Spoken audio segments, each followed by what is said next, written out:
एक बार गौतम बुद्ध और उनके शिष्य एक वन से गुजर रहे होते हैं। बहुत दूर चलने के बाद भगवान बुद्ध के शिष्य बुद्ध से कहते हैं, बुद्ध, क्या हम कुछ देर विश्राम कर सकते हैं? बुद्ध कहते हैं, अवश्य, अब हमें विश्राम करना चाहिए। ओ देखो, एक बड़ा वृक्ष है, हम उसके नीचे विश्राम करेंगे। बुद्ध और उनके सभी शिष्य उस वृक्ष के नीचे बैठ जाते हैं। उनमें से एक शिष्य ने बुद्ध कहता है, बुद्ध, आपने हमसे एक बात कही थी कि हम जैसा सोचते हैं हम वैसा ही बन जाते हैं। कृपा करके इस कथन को विस्तार से समझाइए। बुद्ध कहते हैं, अवश्य, मैं तुम्हें एक छोटी सी कहानी सुनाता हूं। एक नगर में एक बहुत धनी सेठ रहता था। उसके पास धन की कोई कमी नहीं थी, परंतु फिर भी हर समय धन इकट्ठा करने के बारे में सोचता रहता था। एक बार सेठ के घर उसका एक रिश्तेदार आता है। सेठ उसकी खूब खातिरदारी करता है। बातों बातों में सेठ का रिश्तेदार सेठ से कहता है, अरे सेठ जी, हमारे नगर में एक नामी गिरामी सेठ रहता था। वह आपसे ज्यादा धनवान था। वह सेठ पूछता है, पर तुम एक बात बताओ, तुम उसे रहता था क्यों कह रहे हो? सेठ का रिश्तेदार कहता है, रहता था मैं इसीलिए कह रहा हूं क्योंकि वह अब जीवित नहीं है, वह मर चुका है। सेठ बेचारा धन को इकट्ठा करते करते वह यह भी भूल गया कि मृत्यु नाम की चीज होती है, सेठ को भी आती है। सेठ उस व्यक्ति से पूछता है, क्यों, क्या कारण हुआ जिससे उसकी मृत्यु हो गई? सेठ का रिश्तेदार कहता है, कारण तो कुछ ना था, अचानक ही उसका बुलावा आ गया और उसको जाना पड़ा। सेठ कहता है, अरे ऐसे कैसे बुलावा आ गया? उसे कोई बीमारी रही होगी। वह व्यक्ति कहता है, नहीं, उसे कोई बीमारी नहीं थी, वह तो अचानक ही मृत्यु को प्राप्त हो गया। सेठ अपने रिश्तेदार की बात सुनकर हैरान रह जाता है, क्योंकि अब तक वह सोचता था कि मृत्यु बुढ़ापे में आती है या किसी बीमारी के कारण आती है। क्योंकि सेठ अभी जवान है, वह अभी मरना नहीं चाहता।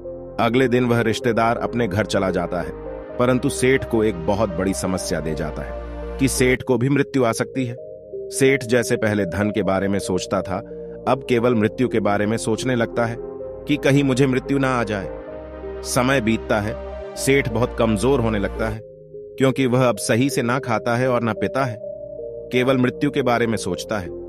उसकी जीवा पर केवल एक ही कथन रहता था, कहीं मेरी मृत्यु ना हो जाए, और वह बीमार हो जाता है। उसकी ऐसी स्थिति हो जाती है मानो कभी भी प्राण निकल जाए। सभी लोग उस सेठ की ऐसी हालत देखकर बड़े आश्चर्यचकित होते हैं, क्योंकि उन्होंने देखा था वह सेठ हमेशा खुश रहता था। उसके पास धन की कोई कमी नहीं थी, पर अब इसको क्या हुआ? अब सेठ कहीं आता जाता नहीं था, केवल एक जगह लेता रहता था।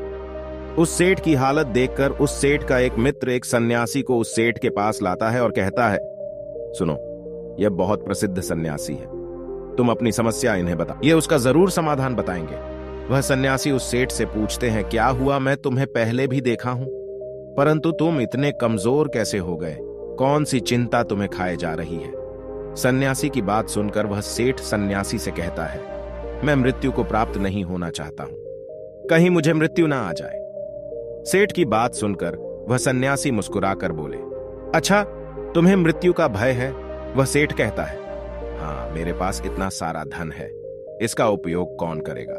मुझे मृत्यु को प्राप्त नहीं होना है, मुझे जीना है। वह संत कहते हैं, तुम्हारी इस समस्या का मैं अभी समाधान निकलता हूं। संत की बात सुनकर सेठ बहुत खुश होता है। उस संत के आगे हाथ जोड़ता है और कहता है, कृपा करके मेरे इस समस्या का समाधान कीजिए। वह संत उस सेठ से कहते हैं, मैं तुम्हें एक मंत्र देता हूं, तुम बस इसका उच्चारण भीतर भी और बाहर भी करना, मतलब मुंह से भी यही मंत्र बोलना और अपने भीतर मन में भी यही मंत्र बोलना। यह मंत्र है, जब तक मुझे मृत्यु नहीं आएगी तब तक मैं जीऊंगा, जब तक मुझे मृत्यु नहीं आएगी तब तक मैं जीऊंगा। तुम इस मंत्र को 7 दिन तक लगातार जपना, मैं 7 दिन बाद आऊंगा। और वह सन्यासी वहां से चले जाते हैं। 7 दिन बाद वह सन्यासी आते हैं तो वह देखते हैं कि सेठ स्वस्थ होने लगता है, और सेठ उस सन्यासी को देखकर उनके चरणों में गिर पड़ता है और उनको धन्यवाद कहता है। वह सेठ कहता है, आपके मंत्र ने कमाल ही कर दिया, अब मैं मृत्यु से भयभीत नहीं हूं, क्योंकि जब तक मृत्यु नहीं आएगी तब तक मैं अपना जीवन जीऊंगा। पहले मैं मृत्यु के डर के कारण जीवन जी नहीं पा रहा था, परंतु आपके मंत्र ने मेरा जीवन ही बदल दिया।